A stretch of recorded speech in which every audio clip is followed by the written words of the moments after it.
Oneness पेंटिकॉस्टलिज्म। Oneness पेंटिकॉस्टलिज्म, जिसे Jesus only या केवल यीशु समुदाय भी कहा जाता है, यह एक ऐसा समुदाय है जो 20वीं सदी की शुरुआत में पेंटिकॉस्टल समुदाय के भीतर ट्रिनिटी और बैप्टिज्म को लेकर मतभेदों के कारण शुरुआत हुआ। और इसी का कारण यह है कि इस समुदाय का कोई संस्थापक भी नहीं है। आइए जानते हैं वननेस पेंटिकॉस्टलिज्म क्या है। वननेस पेंटिकॉस्टल एक बड़ा समूह है जिन्हें United Pentecostal church of international कहा जाता है, यूपीसीआई। कई लोग इस समूह को ट्रू जीसस चर्च भी कहते हैं और कुछ जीसस ट्रू चर्च भी कहते हैं। यह समुदाय ट्रिनिटी को इनकार करते हैं। इसका मतलब बाइबल के प्रभु का इनकार करते हैं। वो कहते हैं कि परमेश्वर एक ही व्यक्ति है जो अलग अलग भूमिकाओं में आता है, कभी पिता, कभी पुत्र और कभी पवित्र आत्मा। आइए जानते हैं इनके विश्वास के बारे में। सबसे पहले, यीशु ही पिता, पुत्र और पवित्र आत्मा है। वे तीन अलग अलग व्यक्ति नहीं है। दूसरा, केवल यीशु के नाम से बपतिस्मा देना चाहिए। तीसरा, उद्धार के लिए अनिवार्य है कि हर एक व्यक्ति अन्य भाषा में बातें करे। और चौथा, यीशु ही पिता है। आइए सीखते हैं उनके गलत सिद्धांतों के बारे में और बाइबल का उत्तर। पहला, ट्रिनिटी का इनकार, त्रैकत्व का इनकार, जिसे मॉडलिज्म भी कहा जाता है। इस समूह की मान्यता यह है कि परमेश्वर एक ही व्यक्ति है जो कभी पिता, कभी पुत्र और कभी पवित्र आत्मा बनता है। पुराने नियम में परमेश्वर पिता की भूमिका करते हैं, फिर वही परमेश्वर नए नियम में पुत्र बन जाते हैं और वही पुत्र परमेश्वर बाद में पेंटिकॉस्ट के दिन के बाद पवित्र आत्मा बन जाते हैं। बाइबल की सच्चाई क्या है? क्या सचमुच बाइबल यही सिखाती है कि परमेश्वर जो है वो अलग अलग भूमिकाएं करता है? पुराने नियम में जो परमेश्वर था वही पुत्र बन गया और वही पवित्र आत्मा भी है। आइए बाइबल पढ़ते हैं। मत्ती रचित सुसमाचार अध्याय 3 वचन 16 और 17। यह संदर्भ जो है प्रभु यीशु मसीह के बपतिस्मा का संदर्भ है। इस संदर्भ में यीशु मसीह बपतिस्मा ले रहे हैं और इसी अवसर पर परमेश्वर पिता स्वर्ग से बातें करते हैं।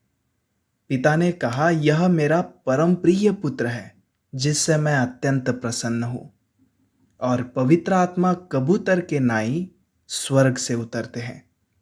तीनों व्यक्तिमत्व एक ही चित्र में, एक ही जगह और एक ही साथ उपस्थित है। यूहन्ना रचित सुसमाचार अध्याय 1 वचन 1 और 14। आदि में वचन था और वचन परमेश्वर के साथ था और वचन ही परमेश्वर था। यानी अलग अलग व्यक्ति लेकिन एक ही परमेश्वर।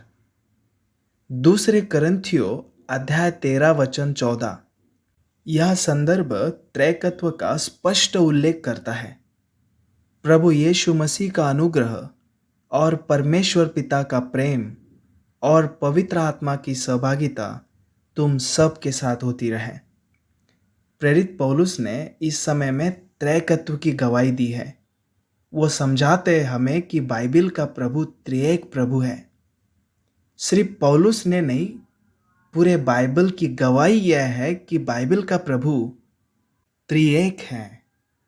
God is one in being but three in person. This is what God of the Bible is. दूसरा, केवल यीशु के नाम से बपतिस्मा लेना चाहिए। इस समुदाय की मान्यता यह है कि केवल यीशु के नाम से बपतिस्मा देना जरूरी है। पिता, पुत्र और पवित्र आत्मा कहना यह गलत है। बाइबल की सच्चाई क्या है? बाइबल इस बारे में क्या कहती है? आइए बाइबल पढ़ते हैं। मत्ती रचित सुसमाचार अध्याय 28 और वचन 19। यीशु ने स्वयं कहा, पिता, पुत्र और पवित्र आत्मा के नाम से बपतिस्मा दो। इस वचन से पहले प्रभु यह भी कहते हैं कि स्वर्ग और पृथ्वी का सारा अधिकार मुझे दिया गया है, इसीलिए जाओ और सभी जातियों के लोगों को चेला बनाओ और उन्हें पिता, पुत्र और पवित्र आत्मा के नाम से बपतिस्मा दो। प्रभु यीशु मसीह की गवाही ये है। प्रभु हमें समझाते हैं कि बाइबल का प्रभु त्रिएक प्रभु है। अब क्योंकि बाइबल का प्रभु त्रिएक प्रभु है, इसलिए हमें बपतिस्मा भी त्रिएक प्रभु के नाम से देना चाहिए। यही बाइबल आधारित है। प्रेरितों के काम अध्याय 2 और वचन 38, अध्याय 10 और वचन 48। यह यीशु के नाम से बपतिस्मा का संदर्भ है। यीशु के नाम में, इन संदर्भ में यीशु के नाम में का मतलब यह है कि यीशु के पहचान में, यीशु कौन है यह जानकर हम जानते हैं कि यीशु मसीह को यहूदियों ने नहीं पहचाना कि वो मसीहा है। यहाँ तक कि उसकी घराने के लोगों ने उसे नहीं पहचाना कि वो मसीहा है। इसलिए वह जानकर कि वह मसीहा है, उसकी पहचान में बपतिस्मा दो, उसके अधिकार में बपतिस्मा दो। यीशु के नाम में यह कोई मंत्र नहीं है। कैरिस्मेटिक लोग कह रहे हैं यीशु के नाम में, यीशु के नाम में। कुछ पता नहीं यीशु के नाम में। यीशु के नाम में का मतलब ही यह है उसके अधिकार में, यह जानकर कि वही स्वर्ग और पृथ्वी का राजा है, उसे स्वर्ग और पृथ्वी पर अधिकार दिए हैं। बपतिस्मा दो। तीसरा, उद्धार के लिए अन्य भाषा में बोलना जरूरी है। टंग्स में बातें करिए।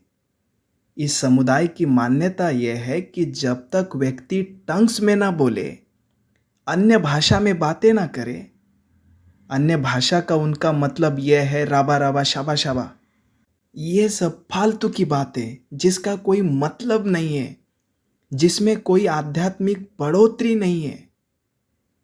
बाइबल के अनुसार अन्य भाषा का मतलब ही यह है कि जिससे आध्यात्मिक बढ़ोतरी हो, कलीसिया आध्यात्मिक रीति से बढ़े, प्रभु को जाने। प्रेरित ये समय में परमेश्वर ने अन्य भाषा का इस्तेमाल सुसमाचार के प्रचार के लिए किया। पहले शताब्दी में परमेश्वर ने कलीसिया को दिया हुआ यह वरदान था, जिसके द्वारा कलीसिया की, उसके लोगों की बढ़ोतरी हो रही थी। कई लोग जो है परमेश्वर ने दिए हुए इस वरदान के द्वारा सुसमाचार सुन रहे थे, प्रभु यीशु मसीह को जान पा रहे थे। अन्य भाषाएं, चाहे वो बाइबल आधारित हो, मानवी, जिसके द्वारा सुसमाचार की बढ़ोतरी हुई, या इस विशेष समुदाय के अनुसार रबा रबा शाबा शाबा वाली हो, यह उद्धार की पहचान नहीं है। इसके द्वारा किसी का उद्धार नहीं होता। आइए बाइबल पढ़ते हैं, बाइबल की सच्चाई जानते हैं। इफिसियों की पत्री अध्याय 2 वचन 8 और 9। उद्धार अनुग्रह से है, विश्वास के द्वारा, जो प्रभु का दान है। कोई भी व्यक्ति खुद के कर्म पर घमंड ना करे कि मैंने उपवास किया, मैंने अन्य भाषाओं में बातें की, इसीलिए मेरा उद्धार हुआ। नहीं। रोमियो की पत्री अध्याय 10 वचन 9। यदि तू हृदय से विश्वास करे और मुंह से स्वीकार करे, अंगीकार करे, तो तेरा उद्धार होगा। हम प्रभु यीशु मसीह में अनुग्रह के द्वारा विश्वास लाते हैं और स्वीकार करते हैं कि वही उद्धार करता है हमारे, वही मुक्तिदाता है हमारे, वही प्रभु है हमारे। पहले कुरिन्थियों अध्याय 12 वचन 29 और 30। क्या सब भाषाओं में बोलते हैं? पौलुस इसका उत्तर देता है, नहीं, सब भाषाओं में नहीं बोलते। और इसी का मतलब यह है कि भाषाएं जो है, चाहे वो मानवी हो, उद्धार का प्रमाण नहीं देती। उद्धार का प्रमाण यह है कि आप यीशु मसीह को अपना व्यक्तिगत उद्धारकर्ता के नाम से जानते हो। प्रभु ने आपके पापों की क्षमा की है और आप दिन ब दिन प्रभु के अनुग्रह, भय और पवित्रता में बढ़ रहे हो, प्रभु से प्रेम कर रहे हो। इसका निष्कर्ष यह है कि आध्यात्मिक वरदान उद्धार की शर्त नहीं है। चौथा, यीशु ही पिता है। इस समुदाय की मान्यता यह है कि यीशु ही पिता है, अलग अलग व्यक्ति नहीं है।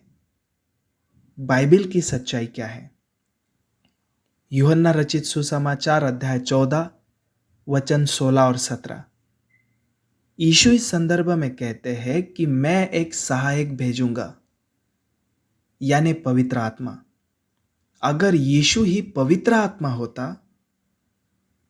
तो प्रभु ये वचन कभी न बोलता। इस वचन के अनुसार यीशु और पवित्र आत्मा दोनों अलग अलग व्यक्तिमत्व हैं। यूहन्ना रचित सुसमाचार अध्याय 17 वचन 5। यीशु स्वयं इस संदर्भ में कहते हैं, अब हे पिता, तू अपने साथ मेरी महिमा उस महिमा से कर जो जगत की सृष्टि से पहले तेरे साथ थी। इसका निष्कर्ष यह है, पिता, पुत्र और पवित्र आत्मा तीन अलग अलग व्यक्तिमत्व हैं, तीन अलग अलग व्यक्ति हैं जो एक ही परमेश्वर है। God is one in being, three in person. यही बाइबल का प्रभु है और यही सुसमाचार भी है। आइए जानते हैं हमें सच्चे सुसमाचार को जानना क्यों महत्वपूर्ण है।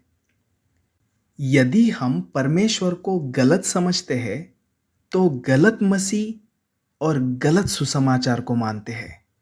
गलतियों की पत्री अध्याय 1 और वचन 8 और 9 यह कहता है, पौलुस हमें समझाते हैं, जो दूसरा सुसमाचार सुनाए वह श्रापित हो, और जो गलत सुसमाचार को मानता है वो भी श्रापित है, क्योंकि उन दोनों को सच्चे मसीह की जरूरत है, सच्चे सुसमाचार की जरूरत है।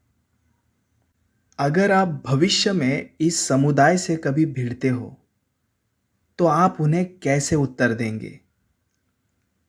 सत्य से और प्रेम से इन लोगों से बातें करें। हो सके तो ज्यादा से ज्यादा उन्हें प्रश्न पूछने की कोशिश करें। और ये 2 प्रश्न आपके लिए। मत्ती रचित सुसमाचार अध्याय 3 में एक साथ 3 व्यक्ति कैसे प्रकट हुए? दूसरा सवाल, अगर यीशु ही पिता है तो वह पिता से क्यों प्रार्थना करते हैं? प्रभु आपको सहाय करे कि आप सच्चा और पूर्ण सुसमाचार सुनाएं। उद्धार प्रभु यीशु मसीह में अनुग्रह के द्वारा विश्वास से ही है, किसी चिन्ह और कार्य की वजह से नहीं।